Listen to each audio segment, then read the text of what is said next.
Welcome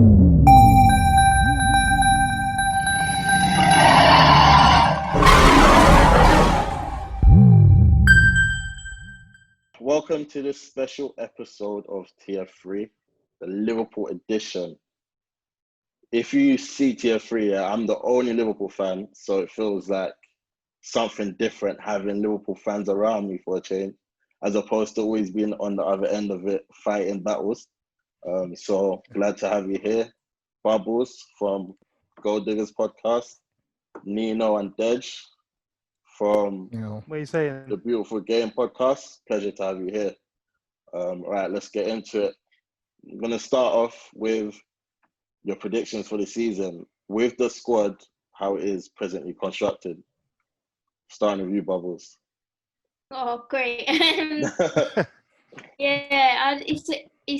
It's weird to sort of go into the season as Premier League champions. I kind of feel as though I have to, respect my team and say and predict that we should at least win one of the big two trophies. That's my hope, at least. Either the Premier League or the Champions League. I really hope we just get one of them, and that would be a successful season for sure. I think the expectation for Liverpool this season is to win again. Obviously, last season they won the Premier League. The year before that, they won the Champions League. But I think now it's about winning a multiple amount of trophies in the same season. So whether that's the Premier League and the FA Cup or the Champions League and the Carabao Cup, I think that's the next aim for this Liverpool team. As for my predictions for this season, I believe Liverpool win the league. I don't think Man City's business is being convincing as of yet. And I said that when I went on Sky Sports. I'm, a fan of Nathan Ake. I know he's a good player, but is he going to take them to the next level? I'm not sure. I expect us to go from strength to strength and win the league again. Yeah, I'll buttress that view as well. I think Liverpool will be winning the Premier League again. When you look at our direct rivals, the business that's been done, it's not enough to get my ears up perking and say, you know what, this team's going to be a threat. Chelsea have done a lot of business, but I still think they're at the embryonic stages of their cycle. They need to bed their players in. How is that going to affect the team harmony? How's Mason Mount going to feel? Tammy Abraham? These are all things that Lampard's going to have to deal with. One thing that will change my opinion, though, is if City go out there and sign like a Koulibaly or sign another attacking midfielder, because let's not forget, City have lost David Silva. That's a massive, massive miss for them. So I think Liverpool will win the Premier League again. I think the gap will be tighter, but I still expect us to win the Premier League.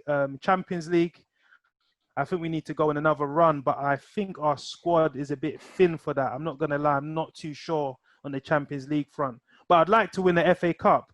That's something we haven't done too well in, recently. Agreed. We've been getting knocked out in the early round. So I'd like us to take that competition much more seriously. So if we can win a Premier League and a FA Cup, I think that's a very, very successful campaign.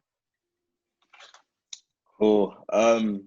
Just before I say my predictions, I'm curious to see what you lot think, because obviously you said that you're not necessarily convinced by the transfer business of our direct rivals, but we haven't exactly ourselves been active in the transfer market. So what makes you so sure that we'll go again and win it again next season? Like, is it the fact that you believe in Klopp? Is it your belief in continuity? Like, what is it that makes you think we'll go again? I just think when you look at that sizable gap, 18 points, have Manchester City done enough in the business in the transfer window to close that gap? I don't think so. And they've got kind of like an aging squad. I look at Kyle Walker, he's 30. De Bruyne's getting to 29. Aguero, I think we've seen the best of him. Gundogan. Are these players? Yeah, Gundogan as well. These are all players in the latter stages of their career, or they're in those experience years where we're not going to see them get any better. Whereas when you look at Liverpool, that front three, we're still in our prime, 28. Mane, Salah, Firmino, all in those prime ages. I can still see them kicking on again. And when you look at Chelsea, I've mentioned them before. I think they need to, blend in. We don't know how that dynamic's going to work. Arsenal still rebuilding under Arteta. Tottenham as well, making those two acquisitions. So I'm very, very confident that Liverpool, as we are right now, will be winning the Premier League again. I noticed you didn't bring up United there. No faith. Yeah. No faith in Ole. No, they're going to be battling for the top four, bro. I don't think Man United have done enough. They're like all starting 11 or nothing. when you look at their squad, players coming in from the bench, they haven't got that same level of quality coming off the bench to impact games, So, yeah, that's my thoughts. I mean, it kind of showed towards the end of the season when the restart started, they were on fire. And then as the games piled up and Europa started, they slowed down. So, yeah, I definitely agree with you on that. So obviously we've spoken about predictions. You guys have gave your predictions. Me personally, I'm going to stick with Liverpool as well. Purely more so because of just my faith in the team and how far we've gone over the last 3 years. But I'm not going to lie, I'm going to talk about it now. I haven't been happy with our transfer window.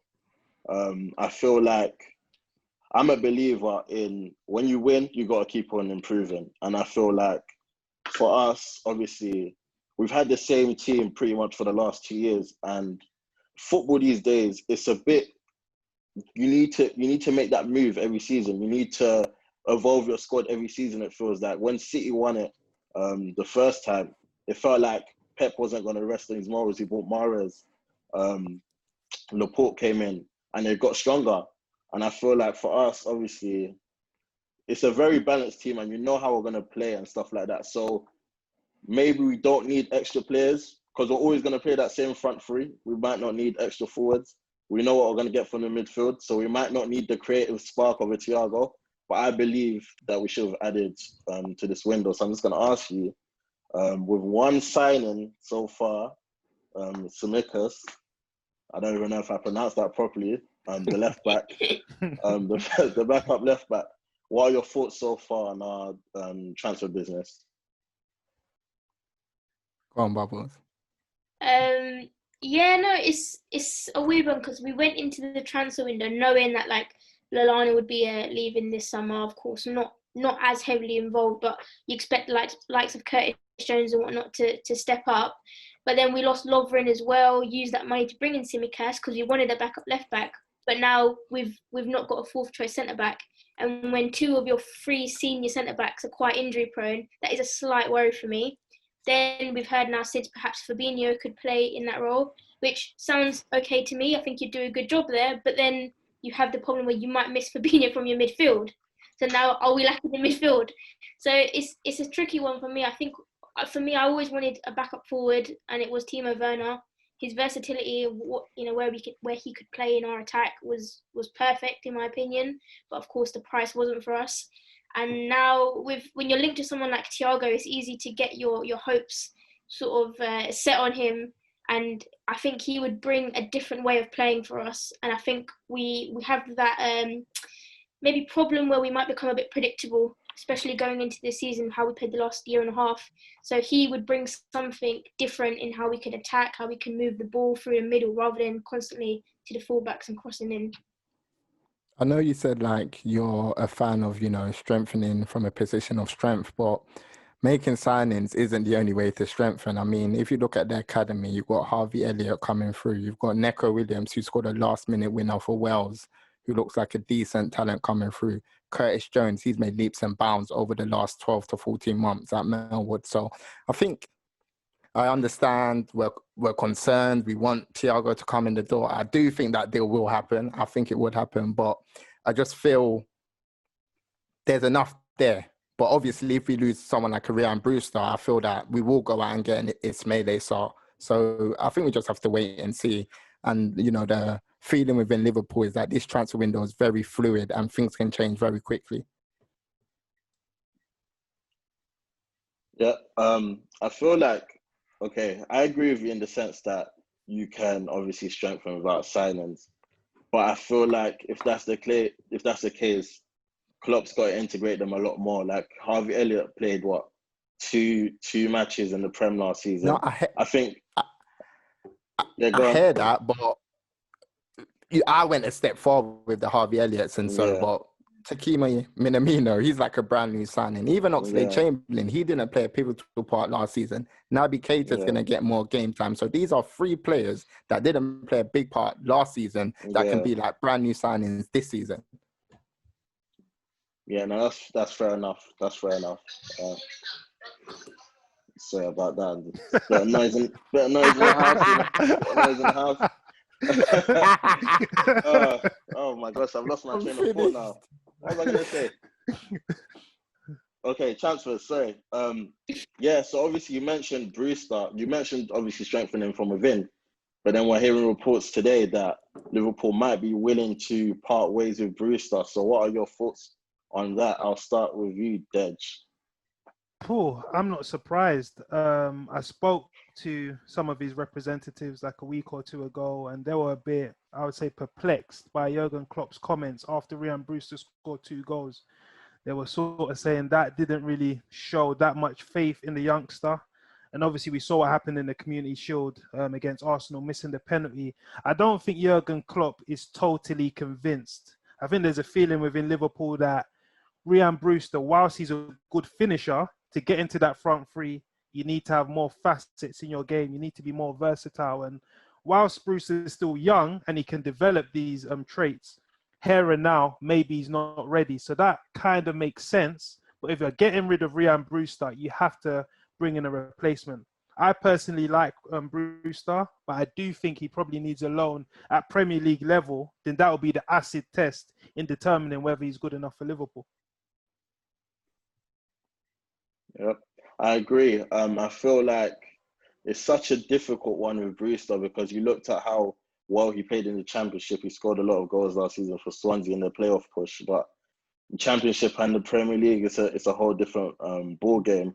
But then when I look at the way, in my opinion, Firmino has declined over the last 18 months or so, that might not be a popular opinion, but in my opinion, the way he's declined in the last 18 months, I feel like there's an opportunity there for someone to step into that. Obviously, you said Minamino, it's like a new signing. It is pretty much a new signing. He came in January. But I look at Minamino, I don't think that's someone that you can say will come into the team and replace the quality that Firmino once produced for us in the past. I disagree. I disagree.